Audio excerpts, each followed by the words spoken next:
Em nome do Pai, do Filho e do Espírito Santo. Amém. Programa de formação católica do dia 12 de setembro, 24º domingo do tempo comum. A liturgia neste domingo inspira nosso testemunho a respeito de quem é Jesus. Em sua presença queremos aprender dele a permanecer firmes no caminho do Evangelho, sem desviar nosso coração. Vamos fazer uma reflexão sobre as 3 leituras de hoje, abrindo nosso coração para acolher a palavra do Senhor. Jesus, o Messias e Filho de Deus, a quem nos dispomos a seguir, vai nos falar e alimentar a nossa fé. A primeira leitura é de Isaías 50, 5-9. Apresenta o terceiro canto do servo sofredor, segundo o livro de Isaías. Embora se sinta perseguido, o servo se mantém confiante e firme na missão e não recua diante das dificuldades, pois sabe que a seu lado está Deus. Graças à coragem e ao auxílio divino, o servo consegue levar em frente a sua missão, apesar dos obstáculos que encontra. A segunda leitura da carta de São Tiago, capítulo 2, versículos de 14 a 18. Para esta leitura, há uma fé viva e uma fé morta.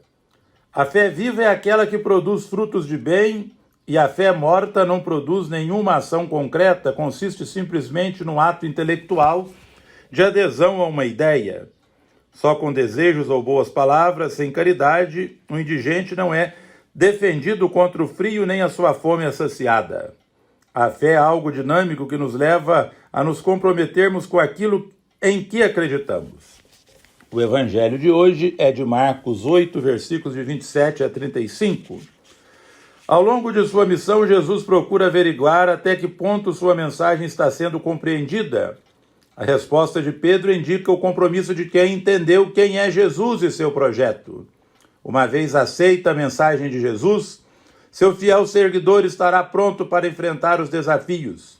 O Mestre convida cada cristão a dar sua resposta, não ficar apenas no ouvir dizer. Seguir o caminho do Jesus adocicado é fácil.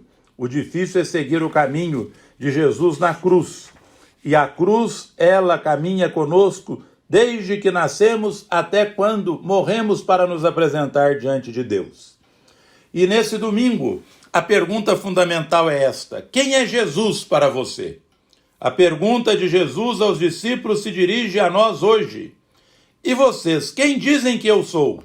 Pedro responde corretamente, proclamando a sua fé em Jesus como Messias. A questão, porém, é o que Pedro entendia por Messias. Todo o Evangelho de Marcos, aliás, mostra como os discípulos tiveram dificuldade para compreender a vida e a missão de Jesus. Pedro repreende Jesus porque considera impossível que o Messias sofresse a ponto de ser rejeitado, condenado e morto. Afinal, os judeus esperavam um Messias que viria com o poder de Deus para tomar o poder dos romanos e restabelecer à força o reino de Israel. Jesus repreende Pedro, convidando-o a se pôr no devido lugar. O de discípulo que segue o Mestre aprende, ao invés de querer estar adiante e fazer de Jesus a resposta para seus próprios anseios triunfalistas. Seguir Jesus, em vez de ser adversário, que é Satanás, é assumir com ele a missão de doar a própria vida, de entregar-se até as últimas consequências, perdendo a vida para salvá-la. Carregar a própria cruz, portanto, é vencer o egoísmo para seguir o Mestre que carrega a cruz, a fim de que nosso compromisso e sofrimento como os de Jesus aliviem os sofrimentos dos outros. A incompreensão dos discípulos de então é algo atual, quando pensamos como é fácil cair na tentação de moldar Jesus segundo os próprios interesses, buscando uma religião de espetáculos e aparências, ao passo que a cruz do Mestre nos fala de rejeição, de perseguição, de entrega da vida nas ações do dia a dia. Jesus é o Messias que se doa a todos, sobretudo aos menores e sofredores, assumindo as consequências da missão. O discípulo participa da missão de Jesus assumindo a cruz. Cruz que é consequência concreta e não princípio, porque a cruz como princípio é uma outra tentação que levaria a buscar o sofrimento pelo sofrimento.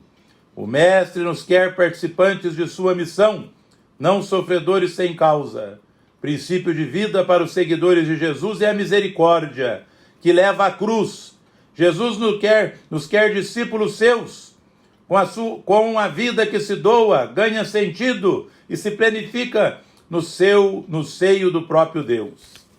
É com a vida concreta, enfim, que mostramos quem é para nós o Messias sofredor.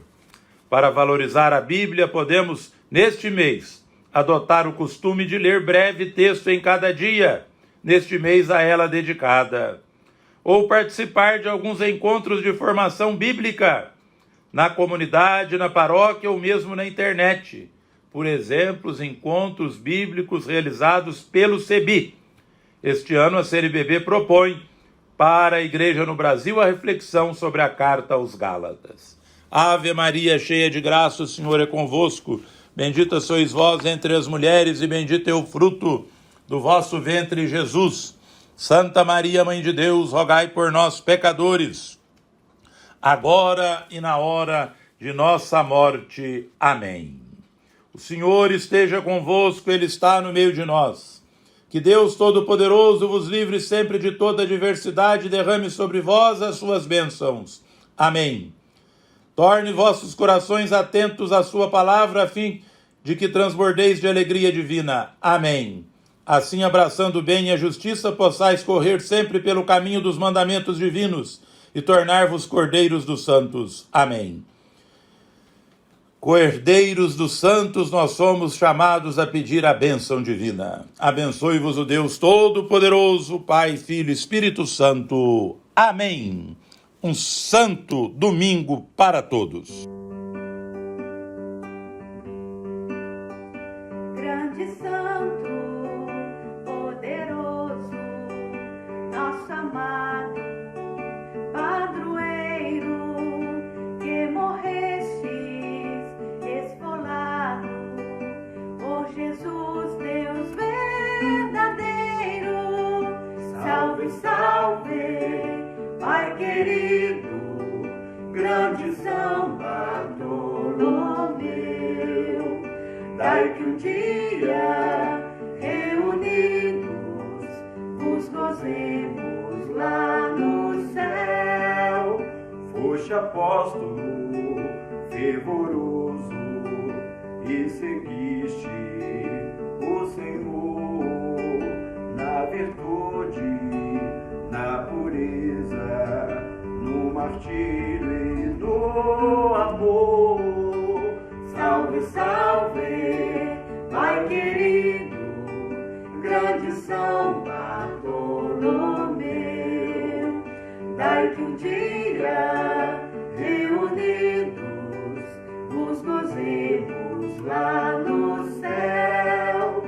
Eis-nos todos ajoelhados, com piedade e devoção, suplicando, Pai querido, nosso amparo e proteção. Salve, salve, Pai querido, grande São Bartolomeu, dai que um dia, reunidos, vos gozemos lá no céu. Salve, salve, Pai querido, grande São Bartolomeu, dai que um dia, reunidos, vos gozemos